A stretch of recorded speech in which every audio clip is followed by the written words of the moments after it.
उत्तराखंड में जनता के चुने हुए प्रतिनिधि क्या लाचार और बेबस हैं। उत्तराखंड में जिनको विधायक चुना गया है, क्या उनके सामने अधिकारी हावी हो रहे हैं। जो विधायक उत्तराखंड की जनता ने चुनकर विधानसभा में भेजे हैं, क्या वो विधायक सिर्फ कुर्सी में बैठने और गाड़ियों में घूमने तक सीमित हैं। क्या इन विधायकों के पास इतनी भी काबिलियत नहीं, इतना भी हुनर नहीं कि ये काम करा सकें, और इसीलिए मुख्यमंत्री को बार बार निर्देश देने पड़ते हैं, अधिकारियों को ये कहना पड़ता है कि विधायकों की बात सुनें, विधायकों की जो भी जन समस्याएं हैं उनका जल्द से जल्द समाधान करें। विधानसभा के जो काम हैं, हर विधानसभा के जो काम हैं, उन विधानसभा के कामों में मुख्यमंत्री पहले दिन से कह रहे हैं कि लापरवाही बर्दाश्त नहीं होगी। अब सरकार को 1 साल पूरा होने को आया है, वही रटन अब भी सरकार के मुखिया लगाए हुए हैं। यानी कि साफ है, सरकार जो कह रही है वो धरातल पर नहीं दिख रहा, और जब विधायक शिकायत लेकर जाते हैं तब मुख्यमंत्री को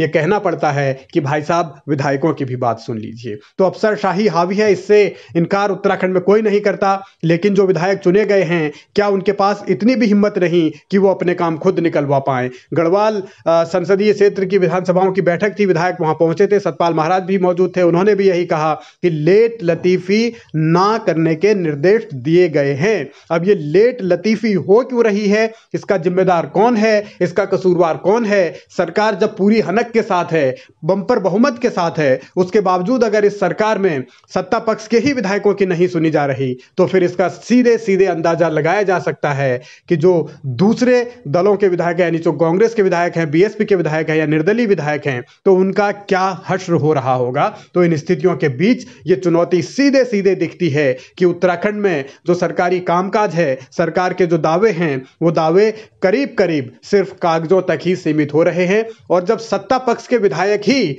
मुख्यमंत्री से बार बार गुहार लगाएं और ये कहें कि उनकी बात नहीं सुनी जा रही है, या फिर उनके काम जो उनकी विधानसभाओं में हैं, जो घोषणाएं की जा चुकी हैं, वो भी नहीं हो रहे हैं, तो ये दिखता है कि असर किस तरीके से हो रहा है और अफसरशाही किस तरीके से हावी है। अब सवाल ये, क्योंकि अगले साल लोकसभा के चुनाव है और उससे पहले मुख्यमंत्री अब समीक्षा बैठक कर रहे हैं।